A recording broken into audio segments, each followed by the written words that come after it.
Assalamualaikum warahmatullahi wabarakatuh.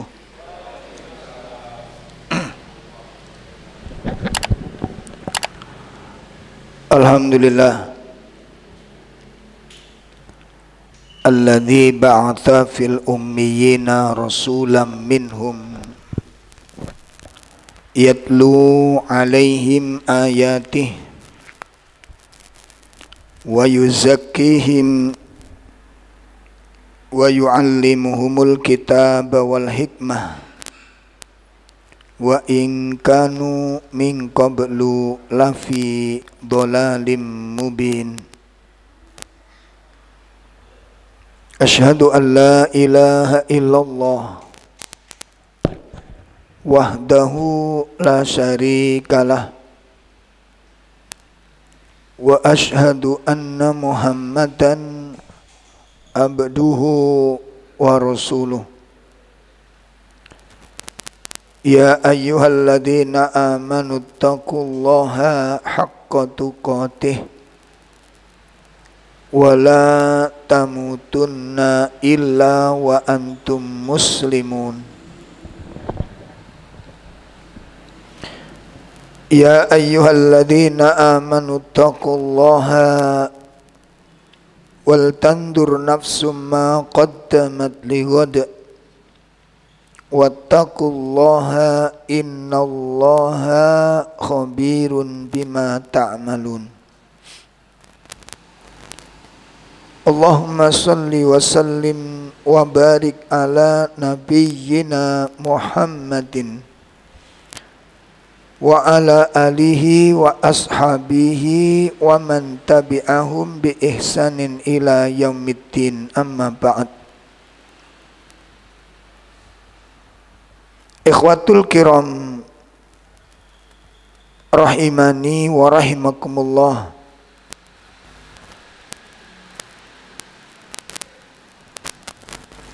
Bapak-bapak, ibu-ibu, jamaah majelis taklim yang semoga dimuliakan oleh Allah Subhanahu wa taala. Alhamdulillah pada malam hari ini kita bisa berkumpul sejenak untuk melaksanakan salah satu kewajiban yang Allah berikan kepada kita semua.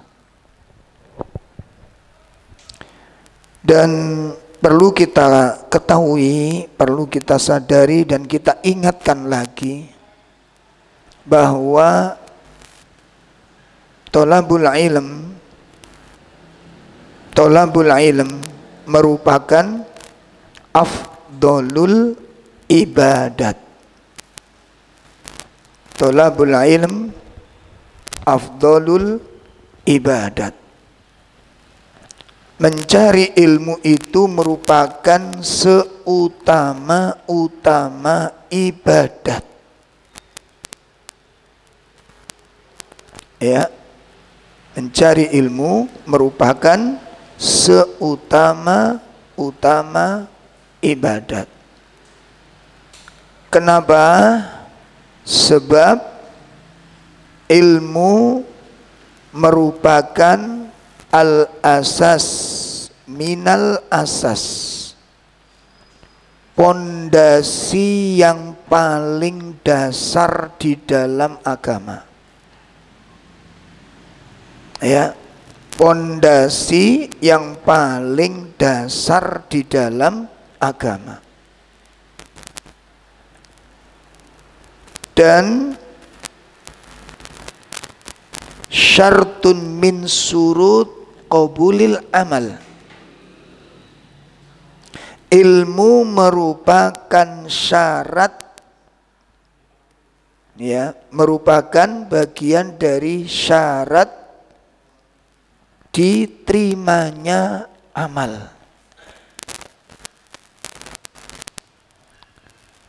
Ya, merupakan salah satu syarat diterimanya amal. Itu ilmu. Yuk, monggo. Sini, sakit. taala. Awas.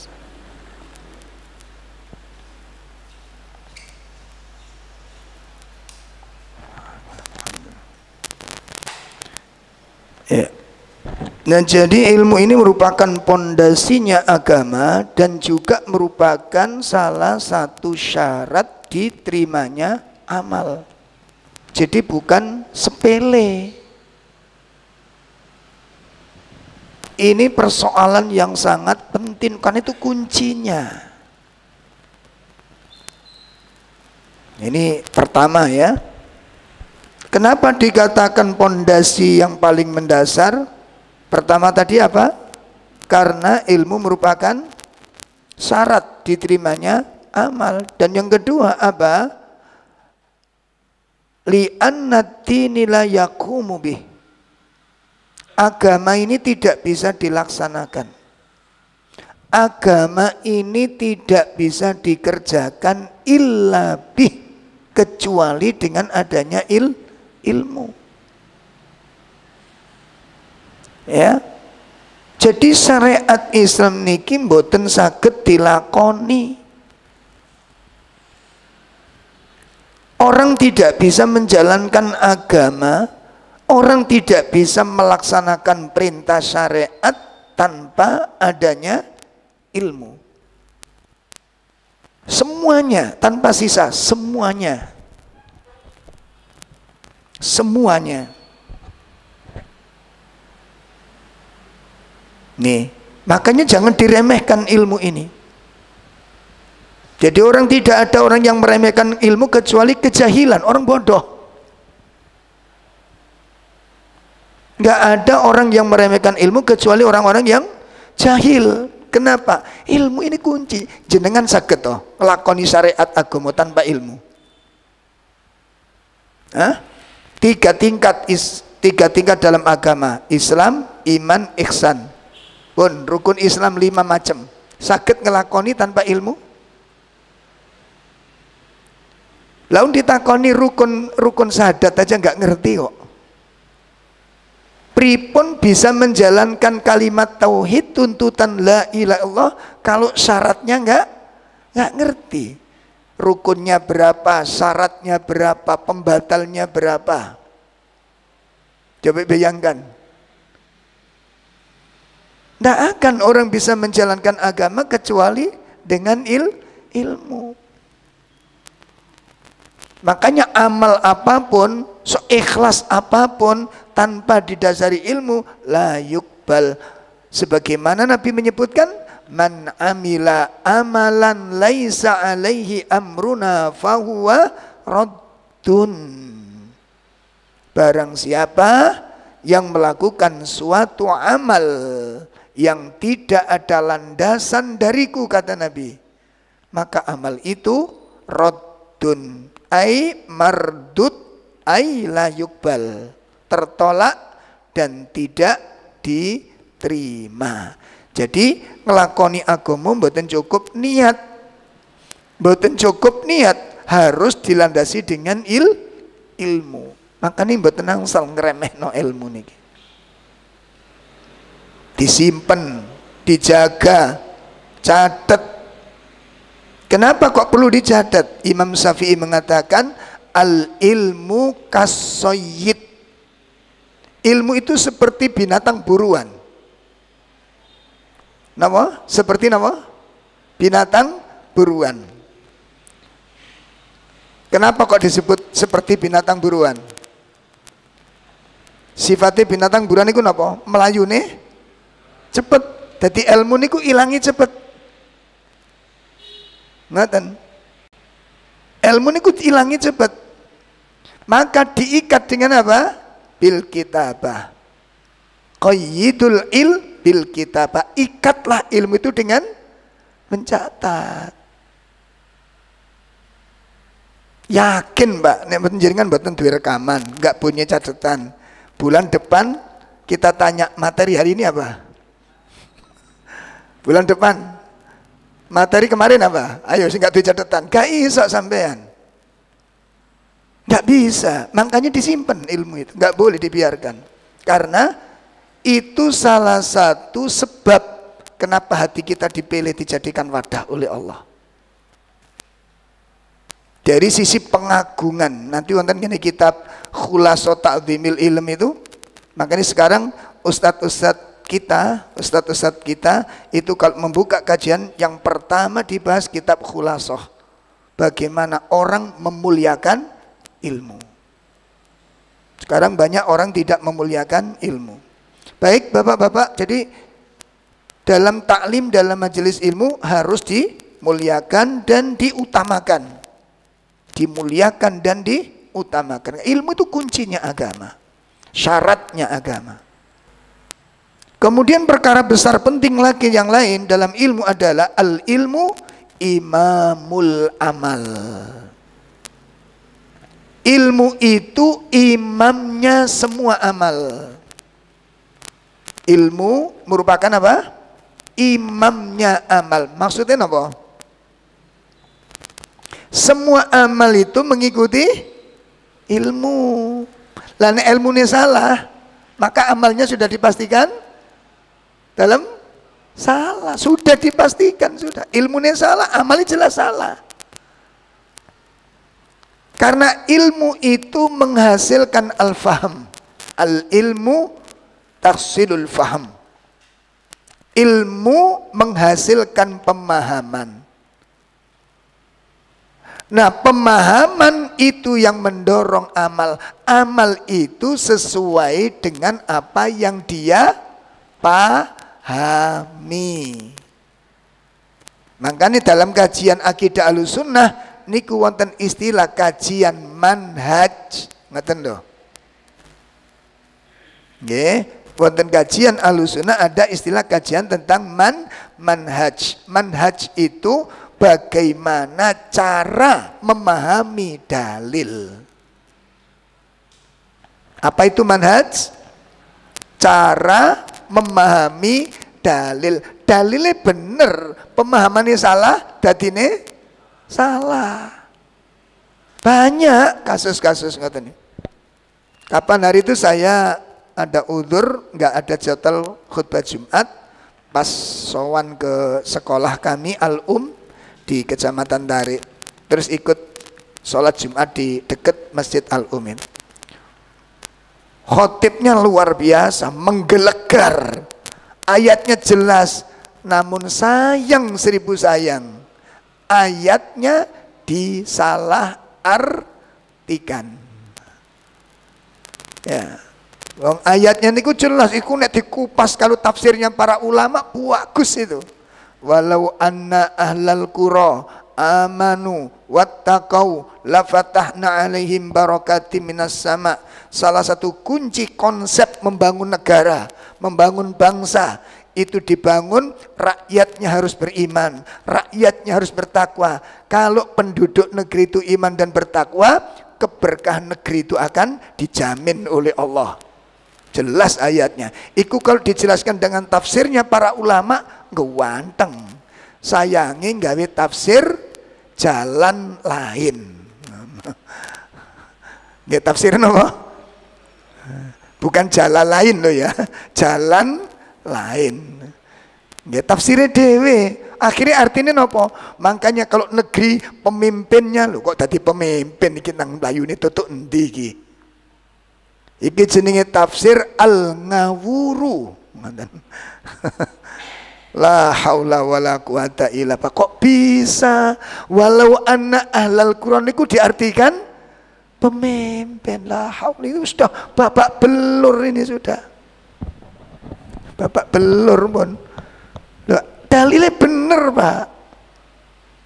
Makanya seperti para pemberani-pemberani mujahid-mujahid yang hari ini muncul itu kan bondone kendel ngaten ning begitu menafsirkan pemahamannya enggak tepat. Wakri kendele gak ngaringat gak ngidap-ngidap, tapi kendele mboten kita kalah kendel Pak kita. Kita kalah kendel. Cuma sayangnya keliru ngaten. Saya baca bukunya soalnya. Buku tentang Aku Melawan Teroris. Nah, yang nulis siapa itu? teroris. Jadi judulnya apa? Aku melawan. Ayat yang dibaca apa Pak? Di dalam bab awal itu perintah dari Allah. Membunuh orang kafir itu perintah. Masya Allah, bener ayat itu bener. Penafsirannya gak ngono, ngoten lho. Bunuhlah orang kafir itu di mana saja kamu temukan, ngono Coba nek ayat niki dipraktek ngoten priye? Bunuhlah orang kafir di mana saja kamu temukan. Lah bendino mati Pak di pinggir-pinggir dalan nih. Coba sampean takoni, kenapa Abu Thalib kok enggak dibunuh oleh ngono wae. Abu Thalib niku muslim apa kafir? Dalam Abu Thalib paman Rasulullah itu. Kenapa enggak dibunuh oleh Rasul? Nah, karena indikasi kafir itu bermacam-macam. Kafir yang mana gitu loh. Masya Allah, sayang, seribu sayang. Makanya penting jangan sampai dipun remehaken, ngaji sing temen. Nggih. Baik Bapak Ibu sekalian yang dimuliakan Allah, malam ini kita akan melanjutkan pembahasan masih penjelasan dari kitab Ahbabullah, 40 karakter yang dicintai Allah berkaitan dengan adil dan dolim. Adil dan dolim. Nah, berkaitan dengan dolim kemarin sudah kita bahas definisinya, macam-macamnya. Pun sedikit kula tanglet. Dolim ada berapa macam? Nah, dalam 3 macam, Masya Allah. Nomor setunggal, dolim kepada Allah, bentuknya apa? Syirik kepada Allah. Suratnya apa? Surat Al-Quran.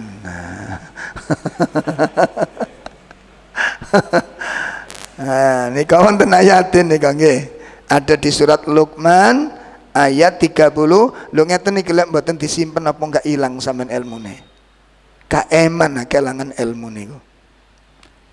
Dan bahaya loh Pak, saya ingatkan lagi, jadi nek saged betul-betul diresap, disimpan, entah itu direkam, entah itu dicatat.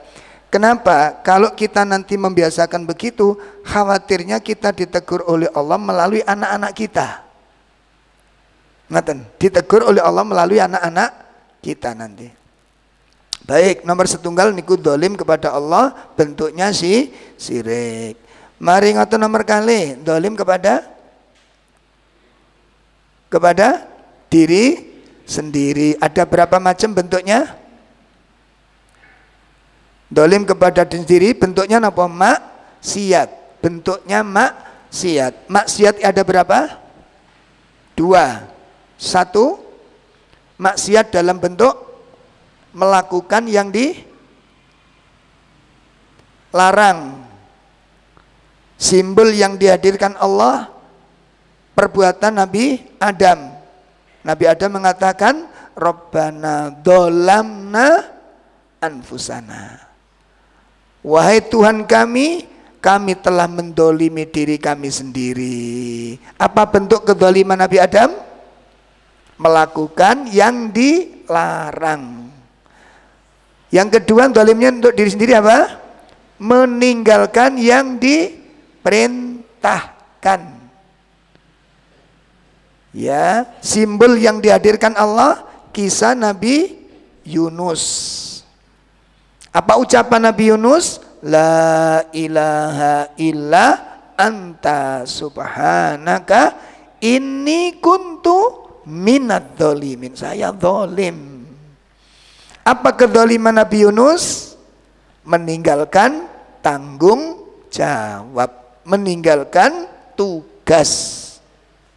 Itu termasuk zalim.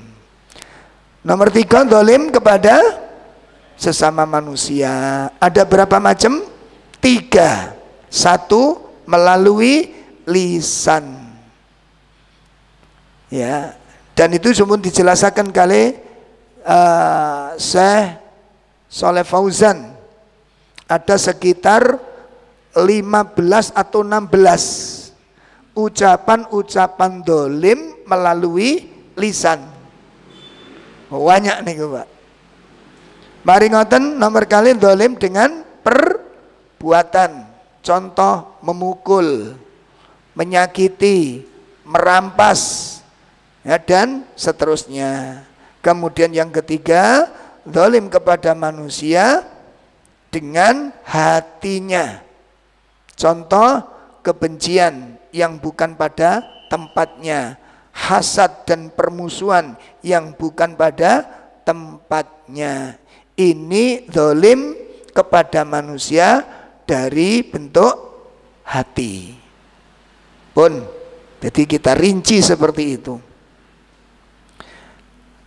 Dan sekarang kita akan masuk pembahasan kalau sekarang kita menjadi orang yang dizolimi. Karena hidup bermasyarakat, hidup ya secara sosial itu enggak lepas dari perkara ini, Pak. Enggak lepas dari perkara ini.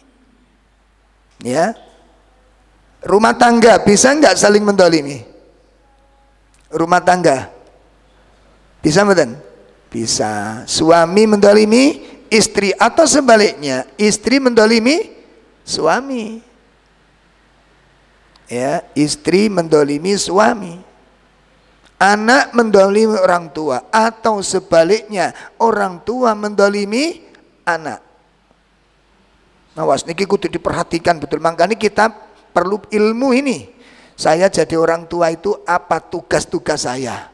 Saya sebagai suami, apa kewajiban saya pada istri? Saya sebagai istri, apa tugas saya kepada suami? Supaya tidak terjadi kedzoliman. Pembantu mendolimi majikan atau majikan mendolimi pembantu. Tetangga mendolimi tetangga yang lain. Rekan mendolimi rekan yang lain. Jadi kalau sudah kumpul banyak orang berpotensi perbuatan dolim. Persoalannya, kalau kita sekarang menjadi orang yang terdolimi, apa yang harus kita lakukan? Ada 9 pesan. Ada 9 pesan. Niki tolong dieling-eling banget. Saestu Pak ini. Ya, jadi nanti kalau kita itu disakiti, didolimi orang, ingat 9 hal ini. Ya, yang pertama apa? Yang pertama meyakini. Yang pertama meyakini.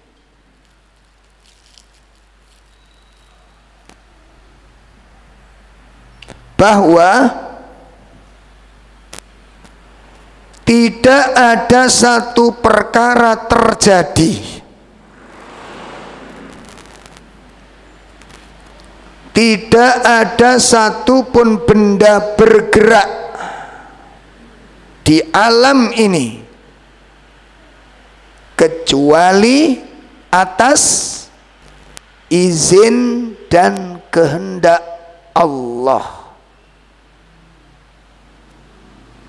Tidak ada sesuatu pun terjadi, tidak ada satu benda pun bergerak kecuali atas izin dan kehendak Allah.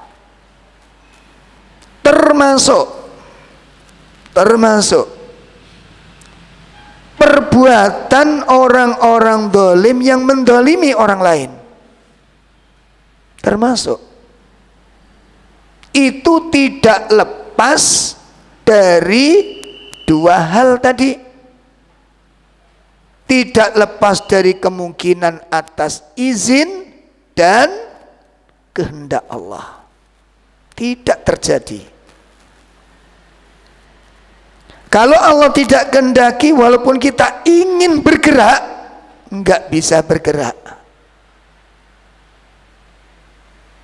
Ya, jadi tidak ada satupun perkara terjadi atau benda yang bergerak atau tindakan orang-orang yang melakukan sesuatu tidak mungkin bisa terjadi kecuali atas izin dan kehendak Allah, termasuk musibah, perbuatan orang dolim yang terarah kepada kita, yang menimpa kepada kita, itu tidak terjadi kecuali atas izin dan kehendak Allah.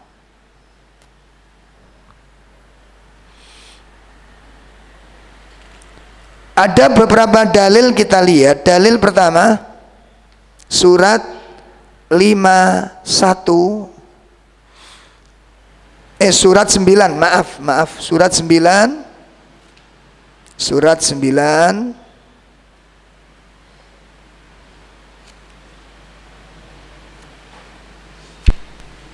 surat At-Taubah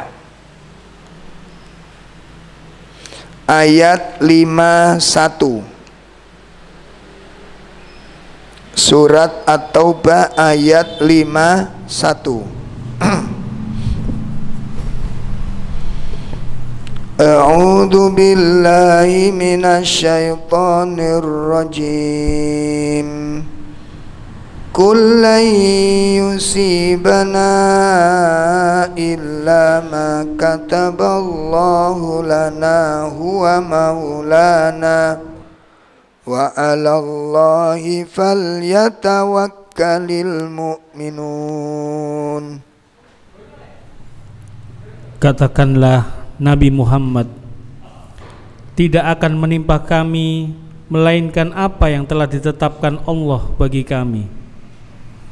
Dialah pelindung kami, dan hanya kepada Allah hendaknya orang-orang mukmin bertawakal. Nah, kita simak.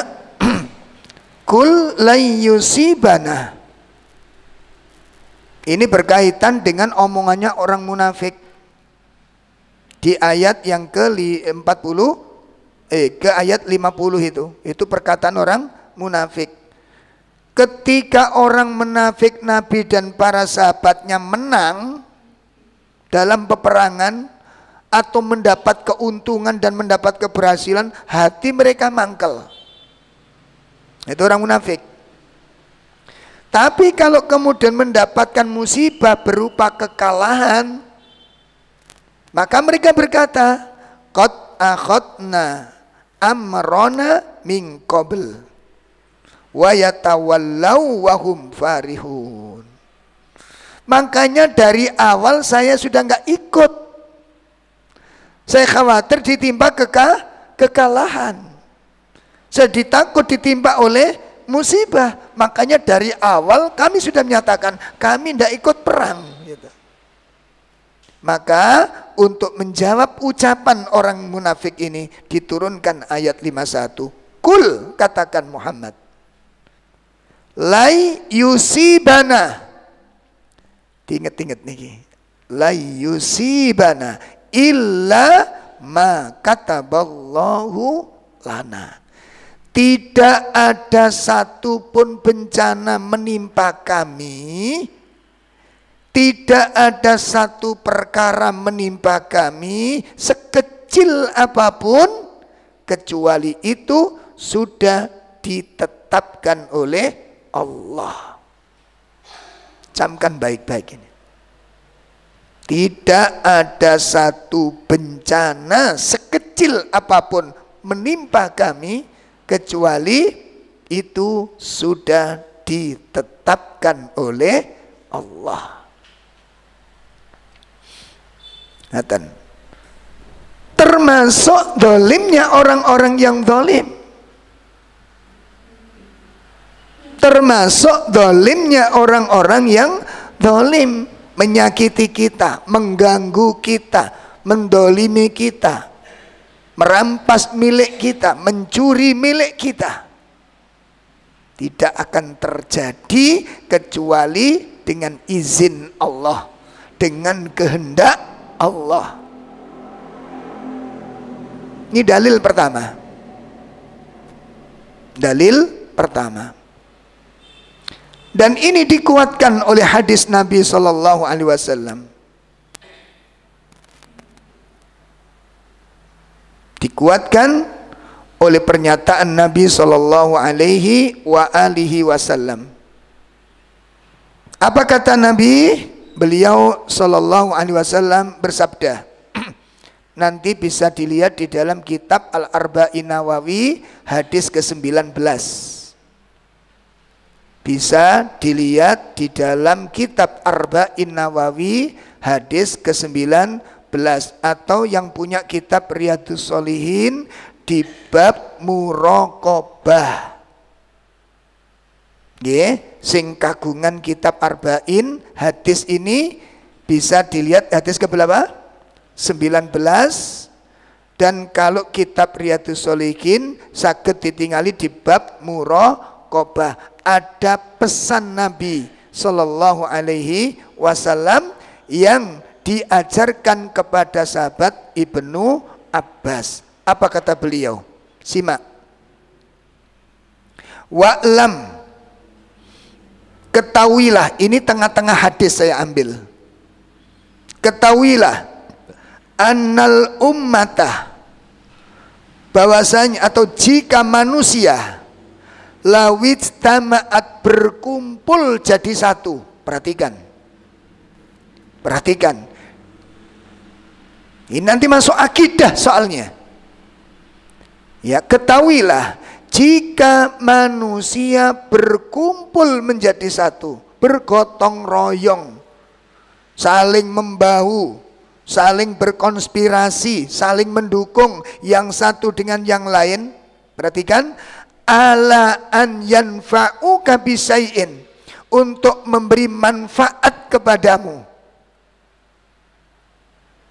Nah, kalau orang itu bergabung menjadi satu, bergotong royong, saling membantu yang satu dengan yang lain untuk memberi manfaat kepadamu, untuk membantu menolongmu dengan sesuatu, maka lam yanfa'uka, bantuan itu tidak ada manfaatnya. Bayangkan, bantuan itu tidak ada faedahnya sedikit pun, illa bisyai'in qad katabahullahu lak, kecuali kalau memang itu sudah ditetapkan oleh Allah.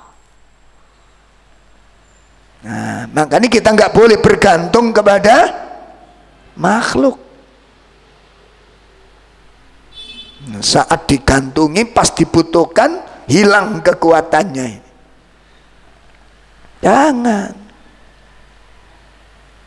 Ini Pak, makanya para nabi jenengan lihat, walaupun sendiri berangkat dakwah itu.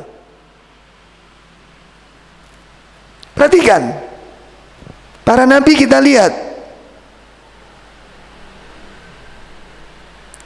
pasukannya Nabi Musa dengan pasukannya Fir'aun banyak mana? Dalam pasukannya Nabi Musa dengan pasukannya Fir'aun banyak mana? Kuat mana? Lengkap mana? Waktu perang yang dikejar-kejar siapa? Hah? Musa. Yang hancur siapa?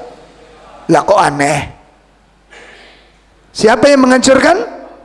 Oh, bukan Nabi Musa. Sampai aneh sing sok-sokan, kita lawan, kita kalahkan. Betul enggak? Makanya diculuk sama Allah ya, dilepaskan oleh Allah kita, kesumbungan. Lihat para nabi. Kira-kira Nabi Musa waktu itu bergantung kepada siapa? Jaga no pasukane? Dalam mengharapkan tentaranya? Enggak. Wong tentaranya juga ikut lari bersama Nabi Musa ketika dikejar-kejar Fir'aun itu. Mengikuti petunjuk Allah. Mengikuti petunjuk Allah. Selamat. Diingat-ingat ini Pak. Makanya kalau sudah berkaitan dengan masalah ini, jangan gunakan logika. Nabi Ibrahim melawan Namrud. Pasukannya Nabi Ibrahim berapa? Ayo. Punya masukan betul? Enggak. Nabi Ibrahim punya masukan betul? Enggak. Waktu ditangkap bersama siapa dia?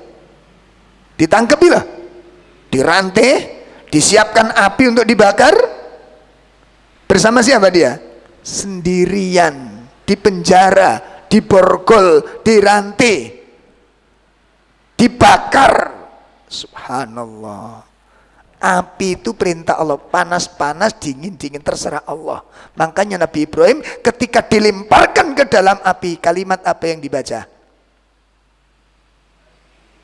Ayo, kalimat apa? Hasbunallah wa ni'mal wakil. Bersandar kepada siapa? Makanya dakwah ini ngoten. Dakwah bergantung kepada Allah. Bukan masuk, wah sekarang. Kalau nanti kita nggak berpolitik, bagaimana kita dakwah? Bagaimana kita bisa menang? Kalau jumlah kita sedikit, berarti gak mau sejarah. Gimana? Sampeyan pernah baca kisah sinten niku Raja Tolut dengan Raja Jalut? Pernah baca kisahnya? Waktu mau perang, kan Raja Tolut itu termasuk dipimpin oleh Nabi Daud. Pasukannya jauh nggak seimbang, Mbak. Jumlahnya sedikit pasukannya Tolut itu. Sudah sedikit, ditambah lagi apa? Kekurangan bekal. Makanannya kurang, minumannya kurang. Kate perang di logika no? Kira-kira nek kula mbek sampean menangi zamane Tolut, iku melok Tolut apa melok Jalut kira-kira? Astagfirullah niku. Karena kita melogikakan terus, makanya gak melaku akidah ini. Yang serius saestu, Pak. Akidah, keyakinan. Makanya waktu malam mau berangkat itu Tolut kasih pesan kepada pengikutnya, besok kita perang melawan Jalut. Dan kita dalam kondisi jumlahnya sedikit. Terus kelaparan, terus kehausan. Besok waktu perang kita berangkat, kita diuji oleh Allah. Ada sungai yang segar. Bayangkan, ngelak luwe diuji air. Napa peseni Tolut? Sing ngombe nggak usah ikut, ngono. Yang minum nggak boleh ikut perang. Berarti bukan dari golonganku. Kecuali minum satu tegukan saja. Di logika nomane, Pak.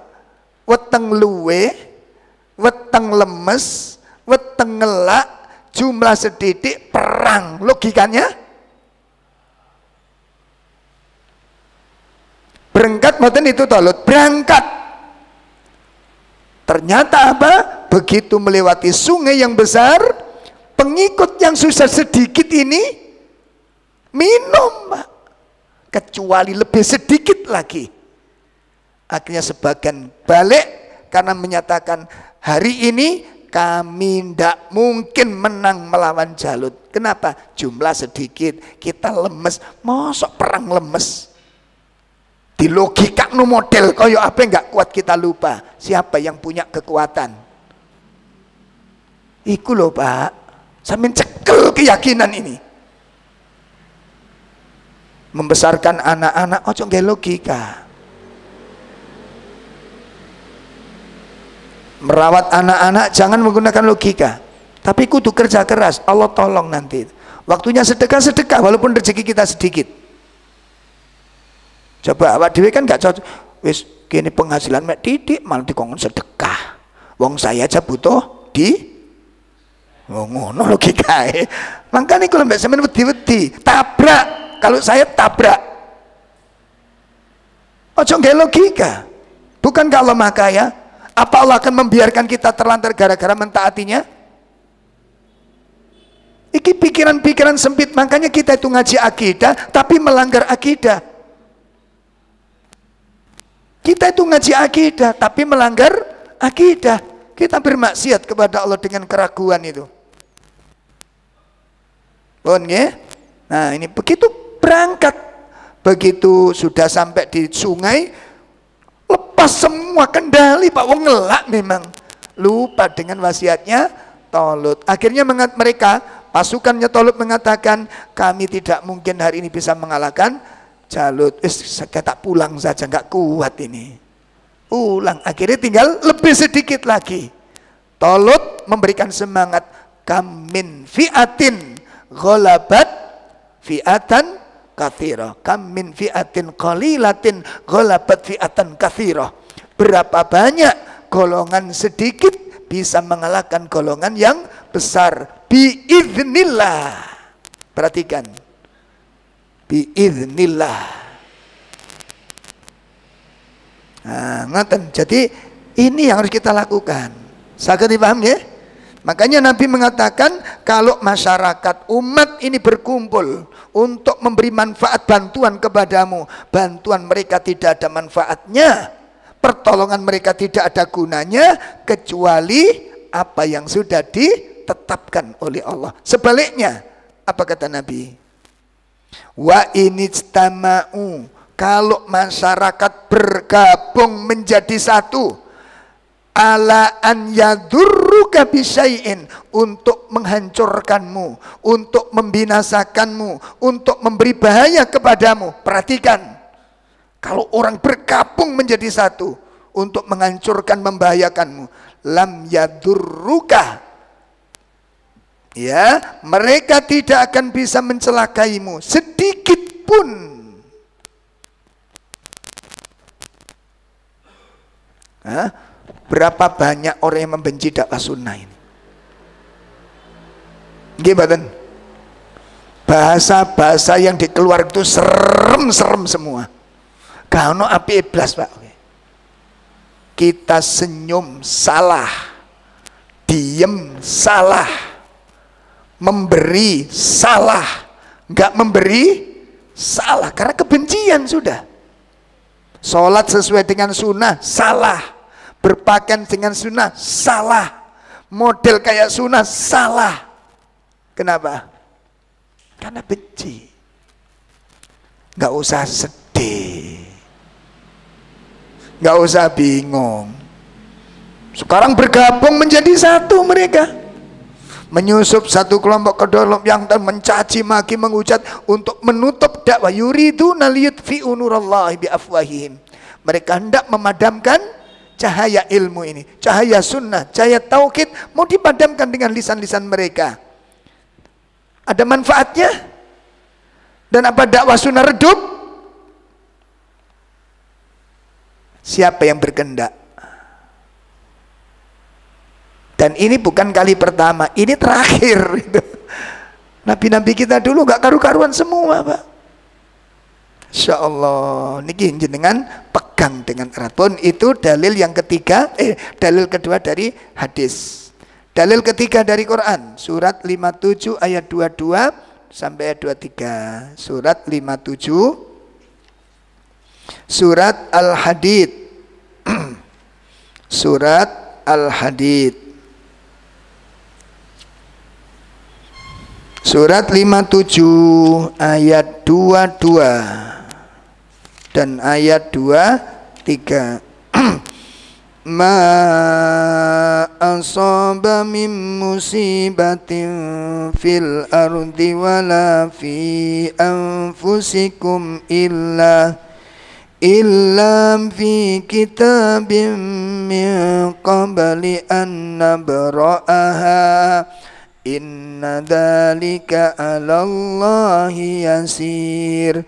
Likai la ta'saw ala ma fatakum wa la tafrahu bima atakum wallahu la yuhibbu kulla mukhtalin fakhur. Tidak ada bencana apapun yang menimpa di bumi dan tidak juga menimpa dirimu kecuali telah tertulis dalam kitab Lauhul Mahfuz sebelum kami mewujudkannya. Sesungguhnya hal itu mudah bagi Allah. Insyaallah. Yang demikian itu kami tetapkan agar kamu tidak bersedih terhadap apa yang luput dari kamu dan tidak pula terlalu gembira terhadap apa yang diberikannya kepadamu.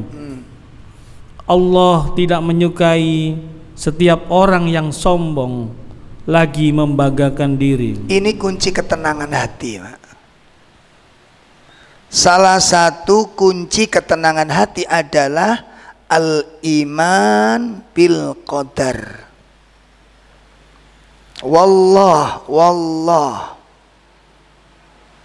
Ketenangan hati, hati tenang itu tidak mesti harus terpenuhi apa yang diinginkan.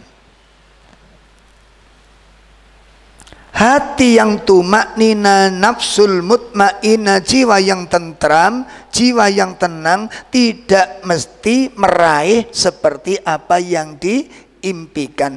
Bisa enggak orang mendapatkan ketentraman kalau yang diimpikan gagal? Pertanyaannya, jawabin apa? Dalam? Yes. Bapak Ibu yakin mengimani adanya takdir? Yakin? Kalau yakin tentu jenengan jarang susah. Wong sampean didik gak cocok didik ngono wis ngamuk Kecewa didik pore. Betul apa enggak? Betul apa enggak?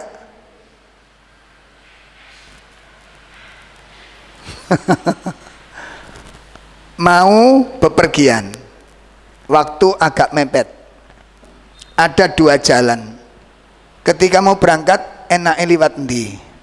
Kata suami, enak liwat jalur barat saja. Saya sering liwat sana, sering longgar. Kata istri, gak liwat timur saja ta. Jalannya lebih memotong. Nek sana agak muter. Kata suami, iya muter tapi longgar, kata suami. Akhirnya karena tali ulur, oke, istri ngalah. Sesuai dengan pilihan suami. Begitu ngikuti pasaran suami, jalan pilihan suami, qadarullah macet. Komentarnya apa?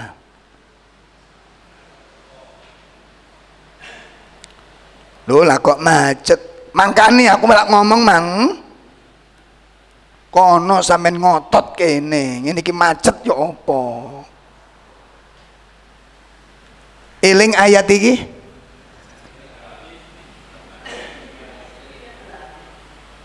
Tuh kan, ahli ilmu menghadapi masalah tanpa ilmu, makanya gak ono tenange kula mbek sampean.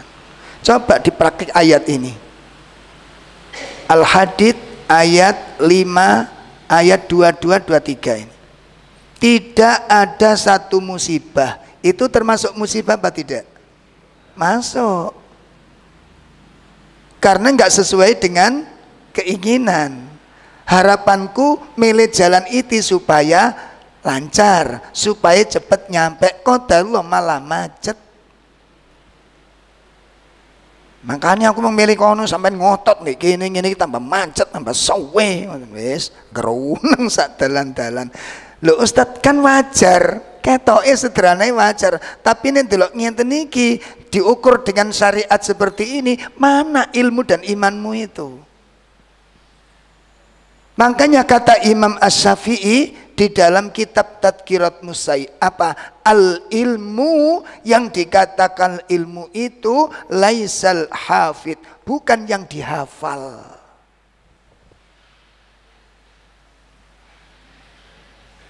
Laisal ilmu hafadhah, bukanlah yang dikatakan ilmu itu apa yang dihafal. Akan tetapi al ilmu manafa'a, ilmu itu yang bermanfaat. Coba kalau sang ibu itu menggunakan ayat ini, jangan lihat ayat ini, jangan simak ayat ini, lihat ayat ini, simak ayat ini. Tidak ada satu musibah menimpa seseorang, baik di bumi maupun pribadi, itu sudah ditetapkan oleh Allah di dalam takdirnya. Ini dijelaskan, ini diterangkan, ini diajarkan. Kenapa? Likaila taksau ala ma fatakum, supaya kamu tidak kecewa terhadap apa yang luput. Sehingga kalau kita ketemu hal yang tadi, mau milih jalan sana, kok milih jalan sini, kok dalam macet, kalau kita ngambil ayat ini gimana? Sikap kita gimana? Qadarullah, sudah ya enggak apa-apa. Wong kita sudah berusaha, kan ayat sudah kita usaha tadi. Sudah milih yang terbaik, kok macet, qadarullah sudah. Mungkin ada kebaikan, kan enak. Tapi ngono biasa ya. Makanya jari wong Jawa napa jeketek.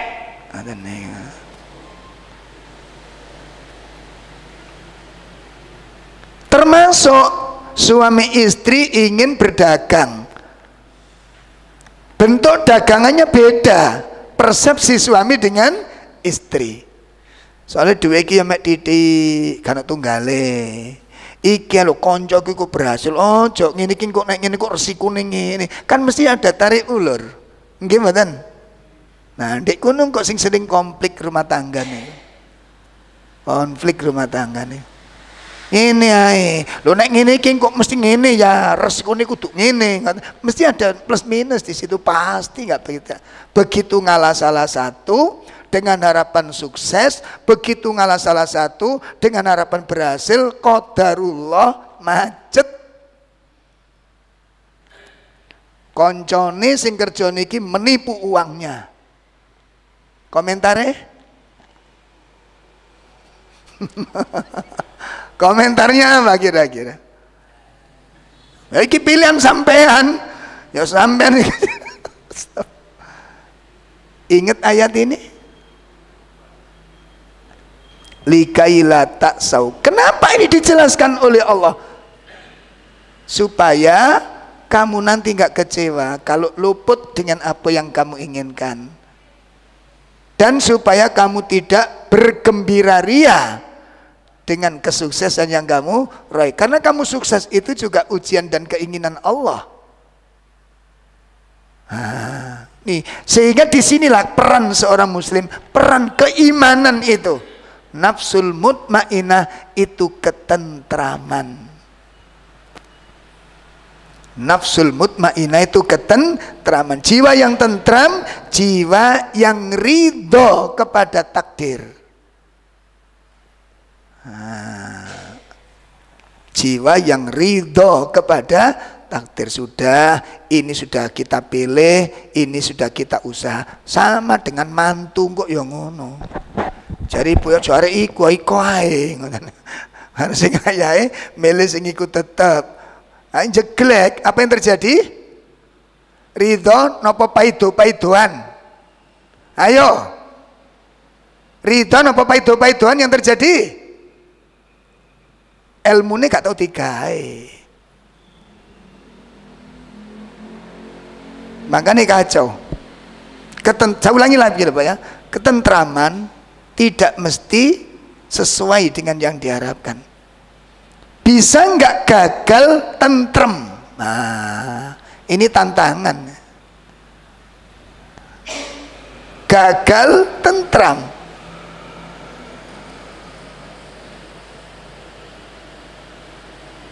Masya Allah Pak, penting saestu ini, penting banget sudah. Ngeten kok perkara-perkara kecil banyak kita temui, ya. Pesan jajan wis kadung digaekno sing pesen gak sida. Qadarullah napa? Lah kok iso ngono. Yang mana ini yang keluar? Qadarullah apa sing gak iso? Itu. Dan itu penderitaan. Ya.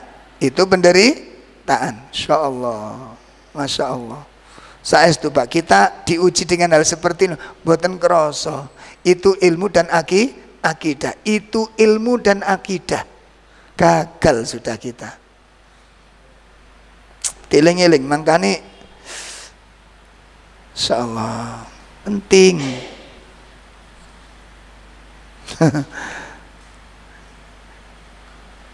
Makanya kapan hari saya usulkan ada kitab bagus Pak, bagus, kitab ini bagus.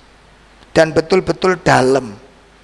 Sederhana, sepele, tapi itulah kehidupan kita. Itulah kehidupan kita. Sering gagal di situ kita. Sering gagal dalam melaksanakan ilmu dan dalam melaksanakan masalah keyakinan. Insyaallah. Makanya rahasia ayat asa antuhibbu syai'a wa huwa syarrul lakum wa asa an takrahu syai'a wa huwa khairul lakum. Bisa jadi apa yang kamu senangi itu keburukan bagimu, dan bisa jadi apa yang kamu benci itu adalah kebaikan. Itu rahasianya dalam sekali, Pak, dan sangat menarik untuk dikaji, karena kita akan berhadapan dengan hal-hal seperti itu. Sampun nggih? Nah, jadi kalau nanti kita mendapat ujian apapun itu bentuknya, ya, kalau kita melihat sesuatu apapun itu bentuknya,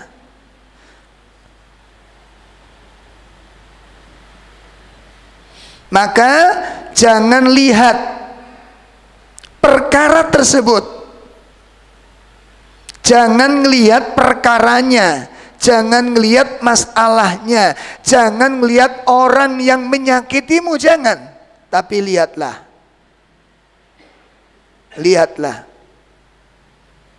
itu tidak terjadi kecuali dengan kehendak Allah. Itu menjadi tenang jiwa itu. Sekalipun orang itu ngotot ingin melakukan sesuatu, kalau Allah nggak kehendaki, nggak jadi. Contoh, Fir'aun ingin bunuh bayi yang namanya Musa. Itu pelajaran yang jarang dipahami, pelajaran yang tidak diambil. Justru pada awal kelahirannya itu banyak pelajaran-pelajaran yang sangat menarik itu. Justru malah kita nggak pernah bahas. Pokoknya dengar nama Musa, Fir'aun menutup ceritanya gimana? Gimana? Padahal kelahiran Musa itu luar biasa, Pak. Campur tangannya Allah. Makanya kalau kita melaksanakan perintah Allah, jalankan perintah Allah, jangankan berjalankan perintah Rasul, walaupun menurut logika itu merugikan.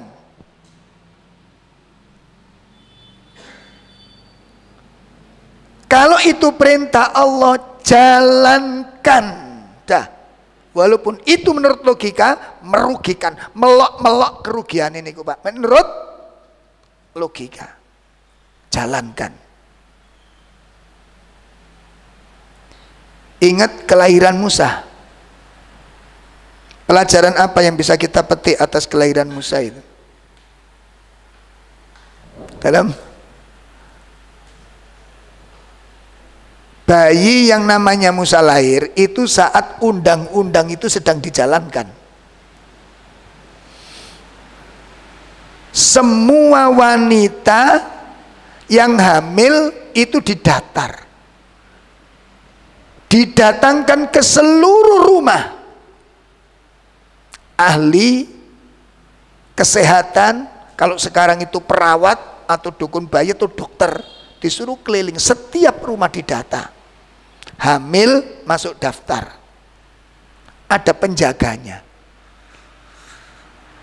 Qadarullah waktu pendataan itu, ibu Musa, Ummu Musa hamil itu tidak diketahui kehamilannya. Atas subhanallah, disembunyikan oleh Allah, sehingga ini dianggap nggak hamil. Waktu melahirkan, jenenge bayi nangis, Pak. Pendengaran orang-orang yang berdekatan dengan Musa ditutup pendengaran oleh Allah Ta'ala. Akhirnya mau nggak mau ibu Musa tetap takut, mau nggak mau ibu Musa tetap khawatir, mau tidak mau kelahiran Musa pasti akan diketahui. Datang firman Allah, wa auhayna ila ummi Musa an ardi'i aku wahyukan kepada ibu Musa untuk menyusui sampai kenyang. Nah, kalau nanti kamu sudah kenyang dan kamu takut keselamatan Musa, masukkan ke peti, cemplung noneng sungai. Logika mana yang terima? Iya, nak arek umur 17 cemplung nang sok ngelangi, iki bayi, Pak. Coba bagaimana perasaan ibunda Nabi Musa. Maka di ayat itu ada 2 perintah, ada 2 janji. Ya Allah, ada 2 larangan. Kalau susui dia Musa sampai kenyang, setelah kenyang hanyutkan ke sungai. Saya Pak, logikanya ya opo iki? Jangan kamu takut dengan Musa, jangan kamu khawatir nasibnya Musa. Nanti aku akan kembalikan ke pangkuanmu dan aku utus dia sebagai seorang rasul. Jadi satu ayat itu ada 2 perintah, ada 2 larangan, ada 2 janji. Terjadi persis seperti yang direncanakan oleh Allah. Gak meleset satupun. Di ayat berikutnya menjelaskan, nanti bayi Musa ini aku akan antarkan ke rumah Fir'aun. Apa maneh ngono? Halo? Mbok logikano ya apa saiki? Wong tuan di sing teko. Jelas di situ, Pak. Aku akan antarkan bayi Musa ini nanti kepada keluarga Fir'aun. Dia akan hidup di rumah Fir'aun, musuhku dan musuhnya Musa. Lho ngono e. Iki jenenge ula marani logikakno ya apa coba? Silakan dianalogikakan. Gak nyambung, Pak. Ini keyakinan, ini akidah. Sedulogikane yo engko dikentirno iki mlayu ning di banyu iki. Kita lupa satu hal. Buaya, gitu. Kita lupa takut ular, kita takut binatang-binatang buas, atau paling tidak kelelep kita lupa. Yang ngatur air ini siapa? Tutuk kunuk lambe sampean keyakinan. Buaya, seandainya buaya itu ada di sungai itu, yang ngatur buaya ini mau makan atau tidak siapa? Seperti kisah Yunus ketika dimakan oleh ikan, itu dipeseni ikan itu sama Allah. Inna Yunus laisa rezeki. Hai ikan, Yunus ini bukan rezeki untukmu. Yunus ini bukan rezeki untukmu. Maka jangan engkau lukai kulitnya, jangan engkau patahkan tulangnya, dan jangan engkau potong-potong dagingnya. Aku ingin menjadikan perutmu, wahai ikan, itu penjara bagi Yunus. Maka ikan pun menelan Yunus dan tidak terluka, kulitnya utuh. Siapa yang menghendaki? Ini kita lupakan. Makanya keyakinan itu yang utuh. Yakin yang utuh. Ketika kita berada di atas petunjuk Allah, coba dilogikan, Pak. Wis mari ngono dikongkon ngintirno kali, bayang wis gak nutut, Pak, gak nutut. Ditambah lagi informasi berikutnya, engko tak kirim nang kulane Fir'aun. Tambah ngono kuwi. Terus janjine kan apa? Nanti tak kembalikan. Logis? Mungkin nek nurut logika kita mungkin kembali. Tapi kita lupa satu hal. Begitu air sungai ini mengalir, nah dayang-dayang Fir'aun itu diperintah Allah keluar tuh, untuk pergi ke sungai. Yang menjadikan hati kerentek siapa? Ini loh Pak, libatkan Allah dalam setiap hal.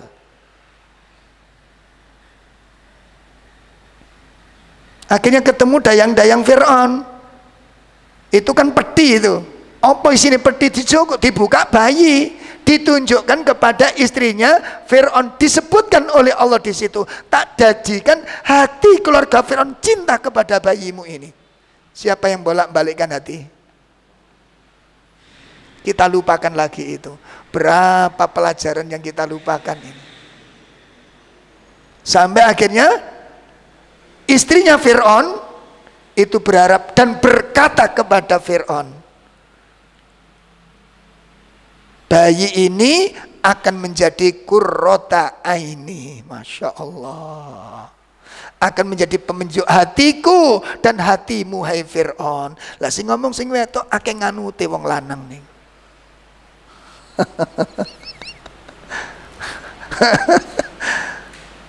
Mama nih atau nih, Masya Allah. Akhirnya Fir'aun pun dengan terpaksa menerima kehadiran bayi itu. Pesannya istrinya, jangan kau bunuh bayi ini, mudah-mudahan memberi manfaat kepadaku dan kepadamu. Pesannya istrinya itu. Akhirnya apa? Dirawat di situ. Subhanallah, apa yang terjadi? Musa tidak ada yang selera untuk minum apapun. Apa kata Allah? Aku haramkan setiap minuman, aku haramkan setiap wanita yang menyusui Musa. Gak doyan nyusu Nabi Musa nih. Siapa yang buat? Siapa yang buat? Allah. Akhirnya apa? Kakak perempuannya Nabi Musa yang sejak awal itu mengikuti perjalanan Musa ini, itu diikuti adik kakak perempuannya itu. Terus masuk ke areal keluarganya Fir'aun, memberitahu, maukah kalian aku tunjukkan seorang wanita yang pandai menyusui, dan aku yakin bayi ini akan berkenan disusui wanita ini. Siapa dia? Ibunya Nabi Musa. Plek, sudah ketemu. Begitu ibu Musa dipanggil, dan Fir'aun gak ngerti kalau bayi ini adalah ibunya, putranya sang ibu, dan dia adalah Musa yang dicari-cari itu. Akhirnya ibunya Musa pun dipanggil untuk menyusui bayi. Ditemukan. Janji Allah cocok. Siapa yang membuat alur cerita drama kehidupan ini? Kita lupa di situ balak-balik. Itu loh, keyakinan ini kudu diutuhkan yang benar gitu loh. Ojo nyatet akidah begitu waya ono masalah preketek kabeh. Ngapunten ini. Maido sana, maido sini, caci sana, caci. Apa ini? Ainal ilm, ainal ilmu. Sampun saged dipahami niki? Janji Allah ada yang meleset? Kok iso ditemokno kok piye ketemune? Allah punya cara yang kita tidak bisa nalar. Nah, kula wis gak usah tuwa-tuwa dhewe niku lho, Pak. Nek waya Allah enggak bikin kita doyan mangan didelep-delep nek ora doyan mangan ya. Lagi mboten? Termasuk bayi yang namanya Musa ini. Diharamkan atas Allah. Ya gak doyan nyusu. Begitu ketemu ibunya langsung kelakep, ketemu sudah. Janji Allah pas. Subhanallah. Makanya kita jangan nyalai walaupun itu enggak logis, jalankan kalau itu perintah Allah. Allah simpan rahasianya itu. Nah, ini pelajaran pertama. Makanya kalau kita ada yang mendolimi, ada orang yang menyakiti, ada orang yang mengganggu kita, jangan lihat orangnya. Biarkan dia berbuat. Dia urusannya dengan Allah. Kita juga punya urusan dengan Allah. Nah, jadi nanti kalau kita diganggu orang, kalau kita ngelihat surat Al-Hadid ayat berapa tadi? 22 dengan 2, 3. Kemudian surat At-Taubah ayat 51 yang menjelaskan tentang apa? Tidak terjadi sesuatu musibah, tidak akan menimpa kepada kita satupun musibah kecuali kalau ini kita jadikan standar, kita jadikan sandaran. Di waktu kita mendapat sesuatu yang gak pas, di waktu kita mendapatkan masalah, di waktu kita mendapat cobaan, begitu kita kembalikan, ini tidak terjadi kecuali apa yang dikehendaki Allah. Anteng hati nih Pak. Jadi yang namanya damai itu gak mesti sepi dari masalah. Kan sering kita itu berkata, kalau hidup ini terus ono ujian, tenange kapan? Lah ngono to? Halo. Ngene bab tauhid. Ono gak cocok titik, jeglek, ngamuk, gondok, pore, apa maneh iki?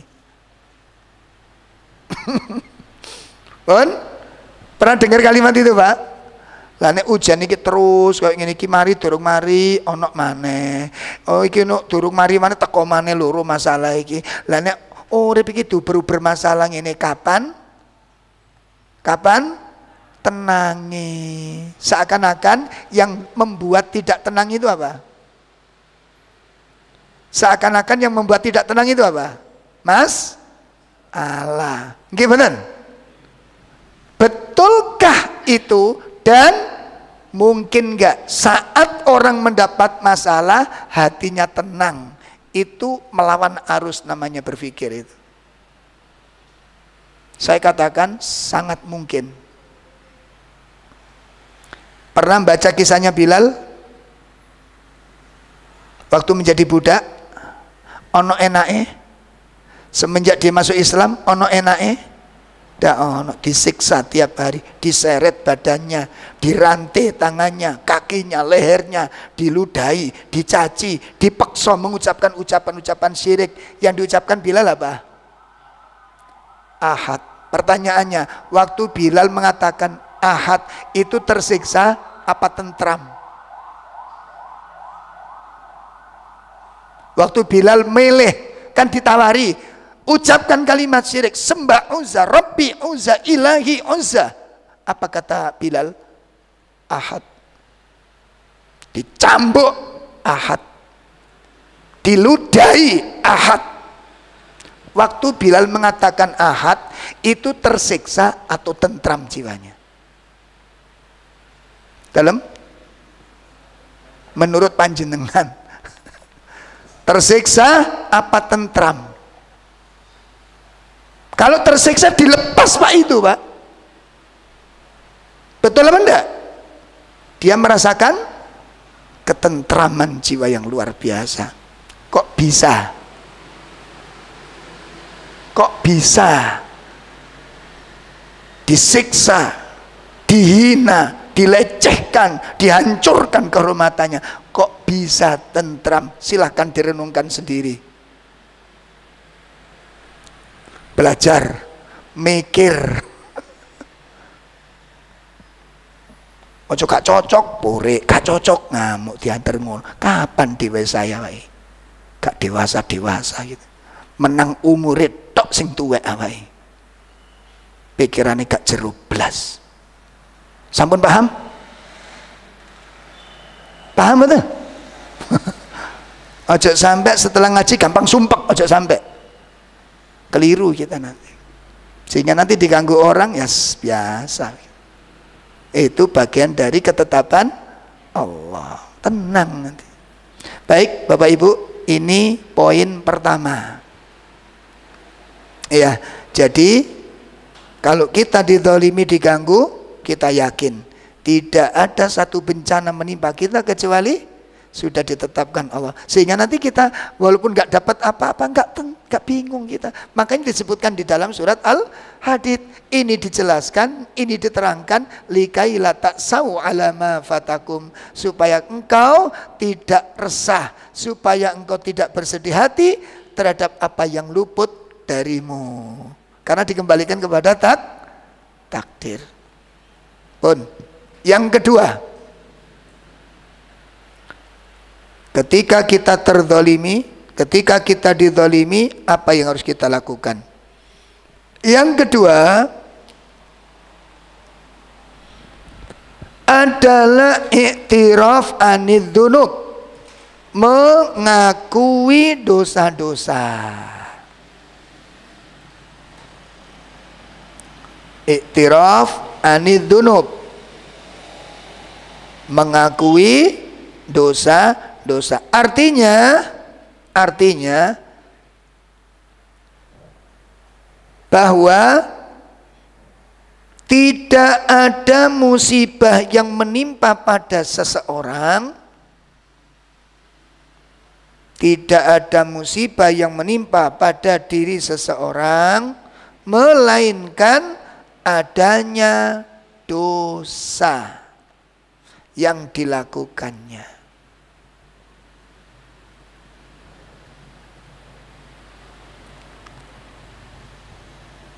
Tidak ada satu musibah yang menimpa seseorang melainkan apa? Karena adanya dosa yang telah dilakukannya. Surat 42 ayat 30. Surat 42 ayat 30.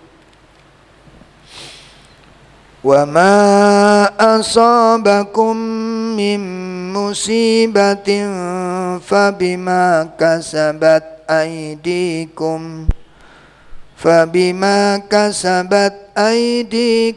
wa ya'fu an katsir. Iya. Musibah apapun yang menimpa kamu adalah karena perbuatan tanganmu sendiri, dan Allah memaafkan banyak kesalahanmu. Insyaallah. Musibah apapun yang menimpa dirimu itu disebabkan karena apa? Dosa yang kamu lakukan. Ya Allah, ini dosa yang kamu lakukan. Sehingga Mbak, kalau kita dalam hidup itu berpegangan menggunakan kacamata Al-Quran, maka urusan selesai dalam hidup ini. Selalu selesai. Dalam Al-Quran, musibah yang menimpa pada seseorang itu ada 3 kemungkinan. Saya ulangi, musibah yang menimpa pada diri seseorang itu terjadi pada 3 kemungkinan. Kemungkinan pertama adalah memang sudah ditetapkan oleh Allah sebagai kehendaknya Allah yang disebut dengan takdir. Tadi surat apa tadi? Surat apa tadi? Sampun di awal tadi. Surat At-Taubah dengan surat Al-Hadid. Tuh, kehendak Allah. Ya Allah ingin terjadi. Karena Allah berbuat itu suka-suka Allah. Namun perhatikan, setiap perbuatan Allah, setiap apa yang ditakdirkan Allah terjadi, itu ndak ngawur. Ngaten lho. Paham ya? Contohnya ngaten lho, Pak.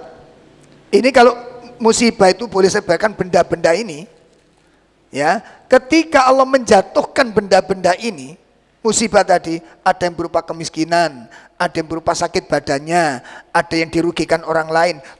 Apakah Allah itu mengambil semuanya dan dilempar saat jatuh-jatuhnya, atau Allah tentukan dengan ilmu dan hikmahnya? Yang mana?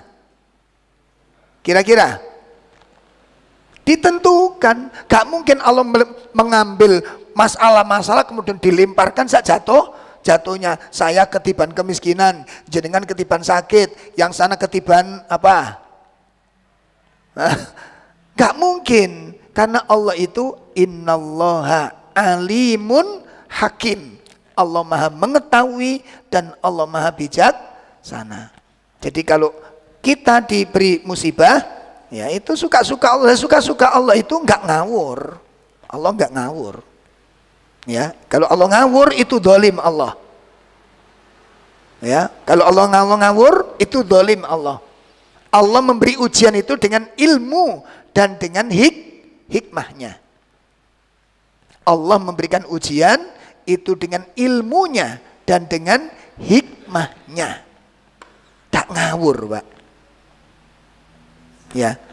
Makanya kadang-kadang ada pertanyaan, mengapa harus aku yang diuji?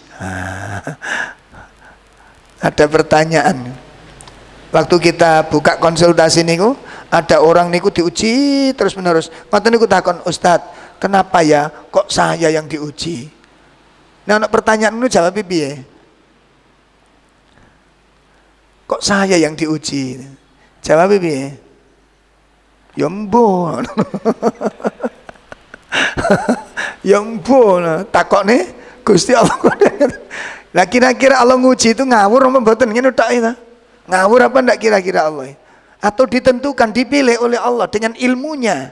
Ini layak diuji, ini tidak, ini pantas diuji, ini enggak. Itu dipilih, enggak ngawur Allah itu. Enggak ngawur. Pun itu satu. Jadi kemungkinan sesuatu menimpa seseorang itu karena memang Allah tetapkan dengan kehendaknya. Ya, yang satu. Yang kedua apa? Kemungkinan yang kedua, orang ditimpa musibah, orang mendapat musibah itu dalam rangka untuk menguji keimanannya.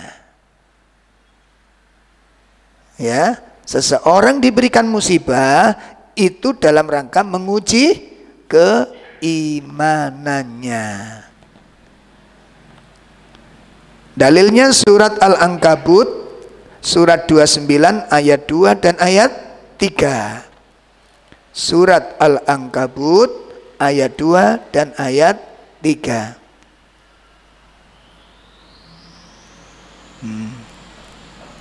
Seseorang diuji Allah, seseorang diberi musibah, kemungkinan yang kedua apa?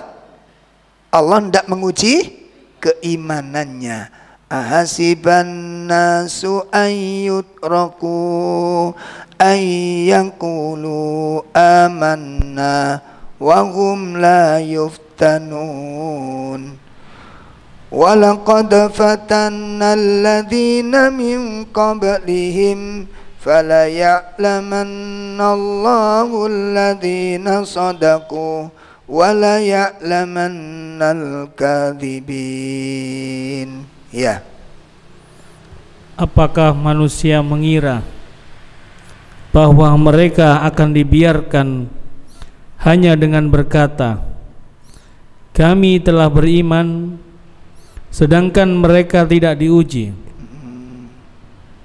Sungguh kami benar-benar menguji orang-orang sebelum mereka. Allah pasti mengetahui orang-orang yang benar dan pasti mengetahui para pendusta. Nah, tuh. Itu yang kedua. Yang ketiga, musibah yang menimpa kepada seseorang ya, itu disebabkan karena adanya dosa. Disebabkan karena dosa. Maka dalam hal ini dibagi menjadi dua. Satu, sebagai peringatan atau siksaan. Peringatan agar kembali ke jalan Allah.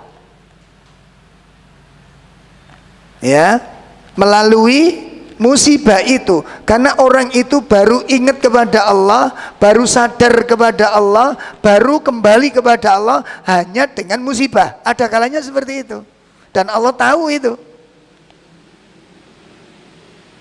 Makanya jenengan lihat banyak kan orang yang nggak pernah sholat, orang yang nggak pernah zikir, begitu datang musibah full nama Allah dipanggil. Gimana?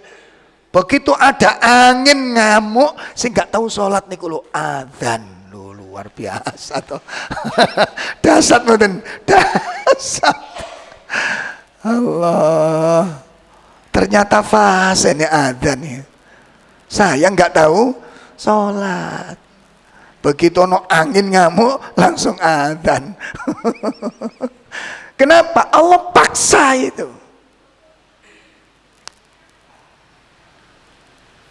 Akhirnya doa dari Nabi nggak kepake itu. Coba jenengan lihat itu. Sak kaku-kakunya orang, sak buruk-buruknya, begitu melihat dasar sesuatu yang nggak pernah terlihat, dia sebut nama Allah, ya Allah, astagfirullah, astagfirullah, ngono Pak. Gimana? Makanya musibah itu sakjane sering-sering enak. Jadi cek akeh wong zikir. Nek zikir ngono tembus teko atine. Nek zikir gak ngono nek akeh sing gak eling. Zikir tapi gak eling. Wong buanter zikir soalnya. Gimana ingat kepada Allah? Kalau zikir begitu itu dari hati yang paling dalam. ngelihat lumpur mengalir, banjir membawa rumah berjalan gimana, lidah tidak berzikir kepada Allah. Loh, jadi ada kalanya musibah itu Allah ingatkan. Karena dosa, nggak ada lain. Makanya ditegur oleh Allah, diingatkan oleh supaya mau kembali. Kenyataan toh. Maca tasbih, maca takbir, maca sholawat, apa gak diwaca kabeh.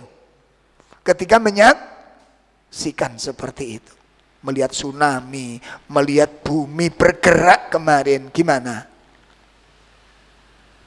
Insya Allah.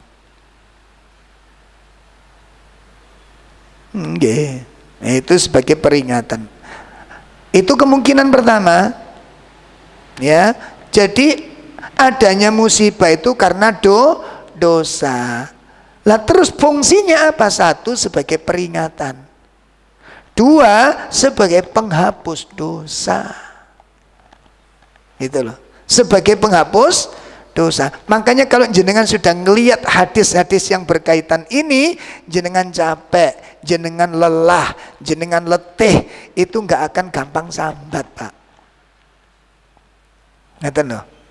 Kenapa? Kita berharap di balik letihnya badan kita itu terampuni dosa-dosa kita. Bukankah Nabi telah mengatakan mayusibu, tidaklah seseorang ditimpa capek, ditimpa letih, ditimpa sakit, ditimpa goncang hatinya, gelisah, galau, sampai tertusuk oleh duri.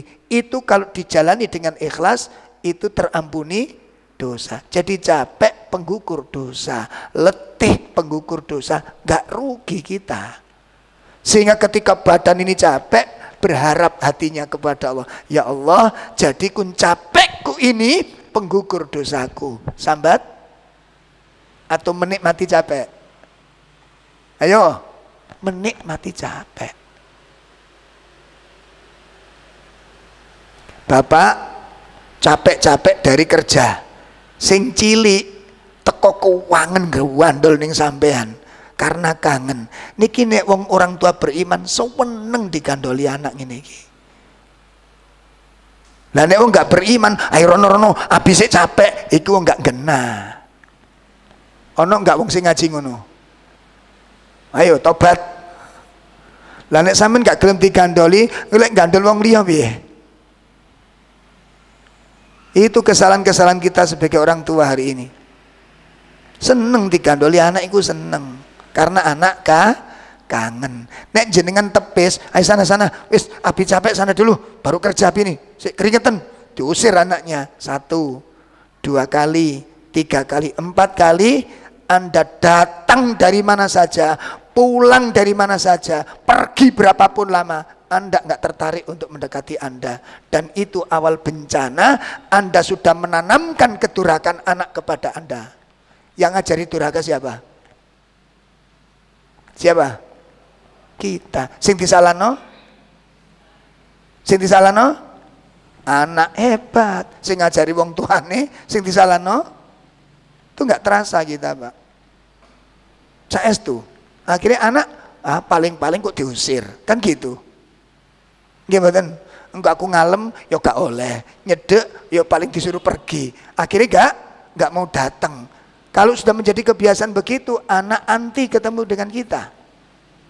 Maka capek, nikmati capek. Nikmati capek. Lelah, nikmati lelah. Lelahnya orang mukmin ada mengalami kerugian? Lelahnya orang mukmin apa dibiarkan oleh Allah? Enggak. Kafarud dzunub, penghapus dosa. Raf'ud darajat, mengangkat derajatnya. Makanya Nabi mengatakan ada kalanya ini hadis ini disahihkan oleh Syekh Albani rahimallahu taala. Ada kalanya seorang hamba itu diberi kedudukan yang tinggi oleh Allah. Bisa jadi. Ada kalanya orang itu diberi kedudukan yang tinggi oleh Allah. Namun orang ini tidak bisa meraih kedudukan yang tinggi dengan ibadah-ibadahnya. Sholatnya agak kurang. Sholat sunnahnya maksudnya. sedekahnya mungkin agak kurang karena memang kondisinya, ibadah-ibadahnya lagi mungkin kurang. Akhirnya apa? Dia diberi musibah oleh Allah. Lalu dengan musibah itu ketika dia terima, lalu dia ikhlas, maka ikhlas dia, sabarnya ketika musibah itu yang akan mengangkat dia untuk memetik derajat yang tinggi yang disiapkan Allah, yang tidak bisa diraih dengan ibadah. Saged dipahami niki. Nah, disitulah hati orang mukmin nanti, walaupun dia sakit, dia akan tentram jiwanya. Kenapa? Karena ada yang diincer. Lah kula mbek sampean ngincer sesuatu apa ndak? Ndak selera. Ndak selera, surga ndak selera. Gas engko ae doleki ngono. Ndak selera. Kalau selera, kita nggak ada beban kita. Kerja capek, nggak usah sambat capek itu. Soalnya kok sing disambati melok sambat.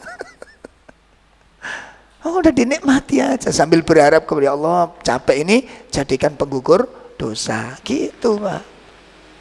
Ya, jadi tetap semangat di rumah itu, walaupun capek, keringet, anak-anak datang, ayo sini sama pisau menang, sehingga nanti ketika anak-anak sudah dewasa ingin selalu dekat dengan orang tua. Begitu jenengan tua, kasih sayang anak muncul. Tapi nek jenengan kejam mulai awal dan anak sudah anti dengan jenengan, begitu sudah dewasa, anak ingin jauh dari orang tua. Yang nanamkan tadi siapa?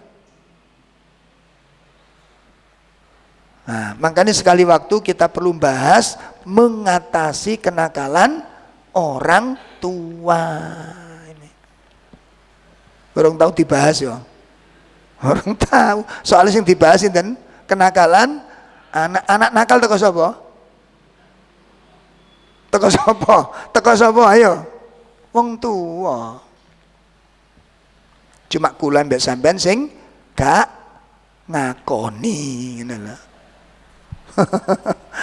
Bun, Masya Allah. Saya lanjutkan. Qala Syekh Abdul Razak hafizahullah ta'ala. Ya, berkata Syekh Abdul Razak hafizahullah ta'ala, konsep hidup seorang muslim itu ada dua. Konsep hidup seorang muslim itu ada dua. Yang pertama, i'tiraf anin ni'am, mengakui nikmat dari Allah. I'tirafun ni'am anillah, mengakui nikmat dari Allah. Yang kedua, konsep hidup seorang muslim adalah mengakui dosa dari dirinya sendiri. Nah, itu hamba soleh itu begitu. Beda dengan setan. Setan maksiat sing disalahno Allah. Ngono. Lah orang mukmin begitu salah, yang disalahkan siapa? Dirinya sendiri. Kalau setan enggak nyalah-nyalahkan Allah. Adam tidak. Adam begitu dosa, yang disalahkan siapa? Dirinya sendiri. Makanya jadinya bagus. Ya, kita lihat surat berapa itu?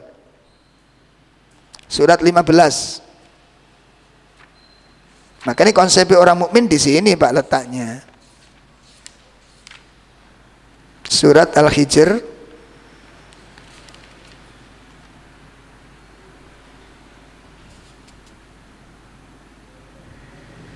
qala fa bi'izzati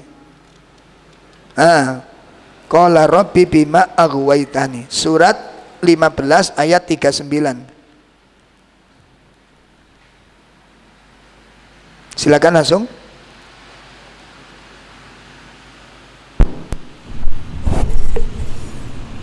Ia iblis berkata, Tuhanku, karena engkau telah menyesatkanku, sungguh aku akan menjadikan kejahatan terasa indah bagi mereka di bumi, dan sungguh aku akan menyesatkan mereka semua.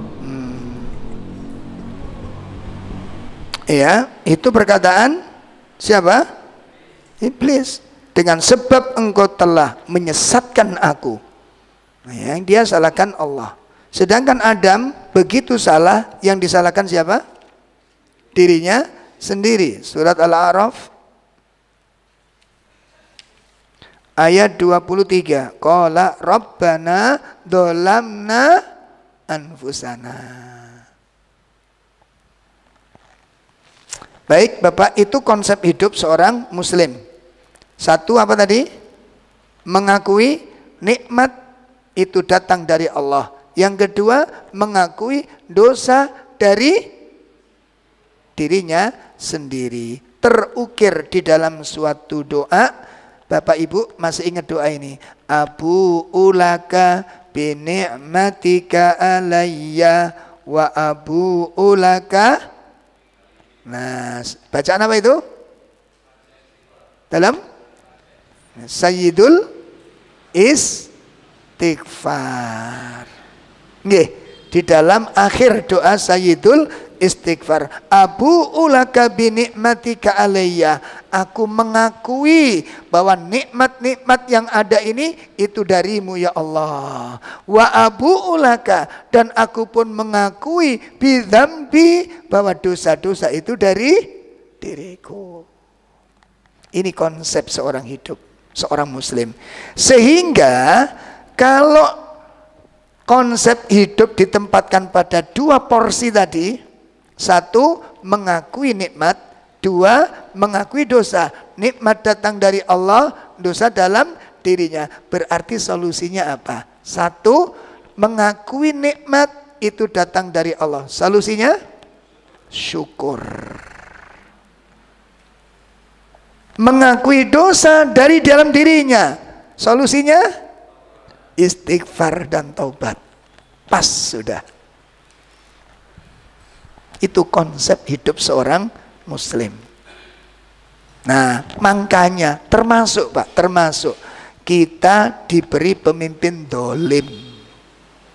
Kan ini yang menjadi ajang. Kita kan dituduh-tuduh tidak peduli, malah kita dituduh bersekongkol dengan pemimpin yang dolim. Yang bersekongkol itu siapa? Ya, kecuali kalau kita dukung, ya kita ikuti mereka dan kita makmurkan, ya enggak, kita enggak mengingkari kok kita. Cuma kita punya cara tersendiri gitu loh dalam mengingkari kedoliman itu. Saya paham nih? Enggak mungkin kita ridho dengan kedoliman, enggak mungkin kita ridho dengan kemaksiatan, enggak mungkin kita ridho dengan kecurangan. Cuma kita punya cara sendiri bagaimana mengingkari itu semua. Itu satu. Nah, yang kedua, pemimpin yang dolim itu asalnya dari mana? Gitu loh. Mari kita simak, ada dua wasiat Rasulullah. Ada dua wasiat Rasulullah. Maka inilah Pak, cara melihat masalah beda, maka cara menanganinya juga beda. Sakit dipaham nih? Ya, kalau orang mau mengobati penyakit, saya ulangi, mau mengobati penyakit, itu pertama kali yang harus dilakukan apa? Nah, karena kita bukan ahli kesehatan, jadi gak ngerti. Akhirnya, pokoknya wong sambatiku dikei obatiku. Lah ngerti toh? Ngeluh, paramek. Pusing, oskadon, ngono tok. Padahal pusing iku mikir bojone gak kena ditoto.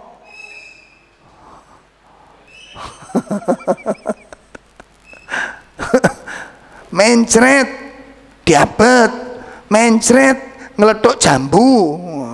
Mencret iku gara-gara selan angkat dirabi maneh. Mencret.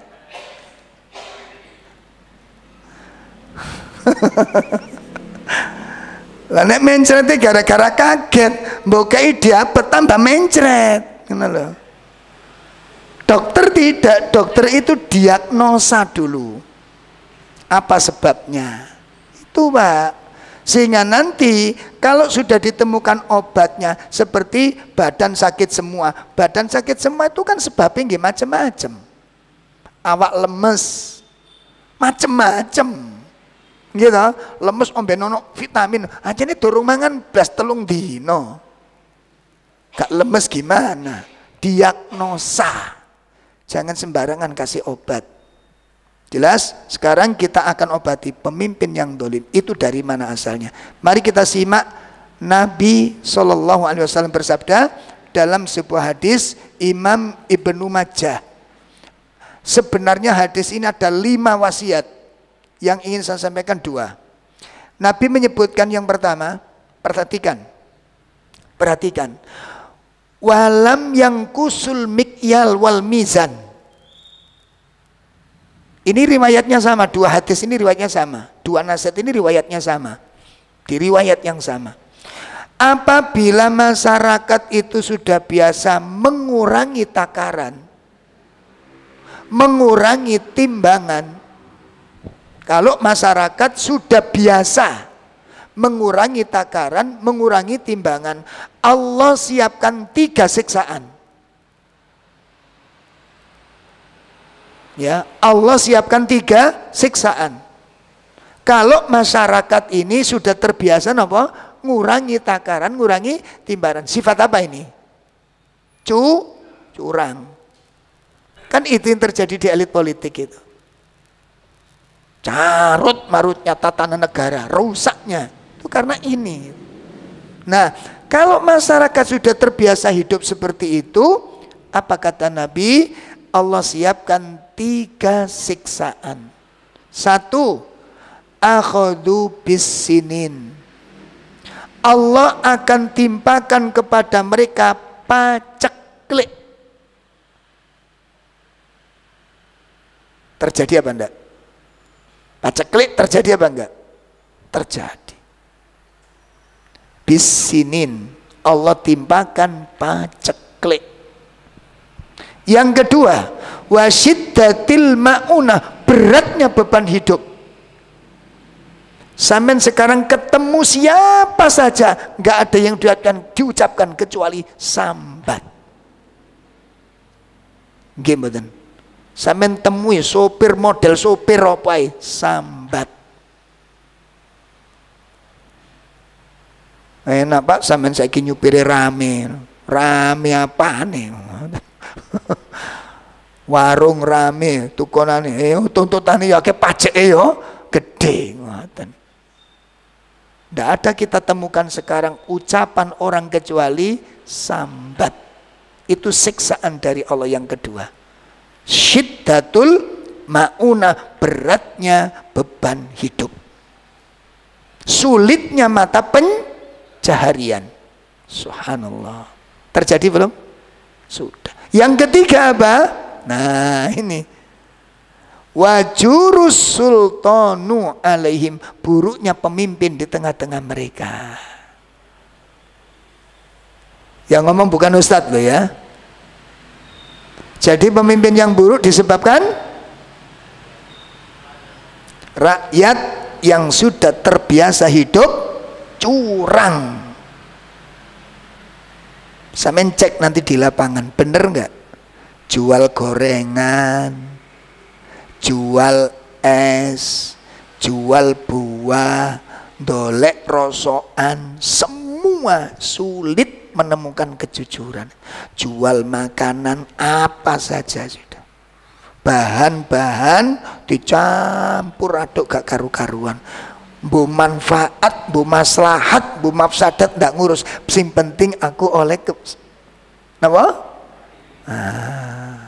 Terjadi. Itu pertama jenengan simak itu. Hadis yang kedua, wasiat yang kedua. Walam yang kudu ahdallah wa ahda rasuli. Apabila umat ini ngerusak perjanjian dengan Allah, ngerusak perjanjian dengan Rasul. Perhatikan. Kalau perjanjian dengan Allah dirusak, perjanjian dengan Rasul ya dirusak, Allah akan hancurkan kaum muslimin ini. Apa kata Nabi? Sallallahu alaihi aduan min ghairihim.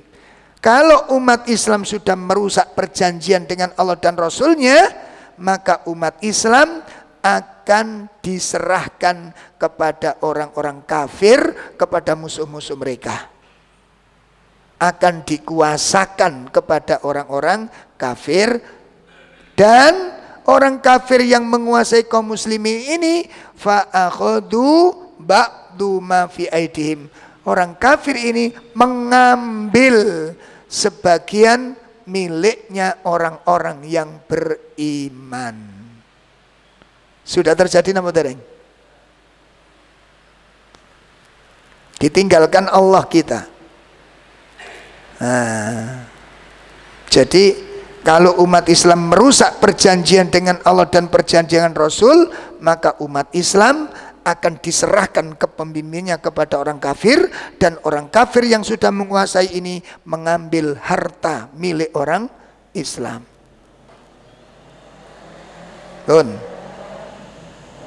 Lah perjanjian dengan Allah dan Rasul itu apa? Perjanjian dengan Allah dan Rasul itu apa? Tauhid dan syahadat Rasul tentang sunnah. Tauhid dirusak, sunnah dirusak, maka umat akan dikuasai oleh orang-orang kafir. Itu Nabi yang mengatakan. Baik Bapak Ibu, sampai di sini kajian kita. Jadi langkah yang kedua kalau kita terdolimi, yang kedua tadi apa? Mengakui. Yang pertama mengakui takdir, yang kedua mengakui dosa-dosa. Jadi musibah yang kita terima, kedoliman yang disampaikan orang kepada kita, kemungkinan adanya dosa-dosa. Nah kalau sudah jelas itu kali dosa, berarti solusinya apa? Akan kita bahas lanjutannya, langkah ketiga pada pertemuan yang akan datang. Apa yang harus kita lakukan saat kita dizalimi. Sallallahu ala nabiyina Muhammad. Subhanakallahumma wa bihamdika asyhadu an la ilaha illa anta astaghfiruka wa atubu ilaik. Assalamualaikum warahmatullahi wabarakatuh.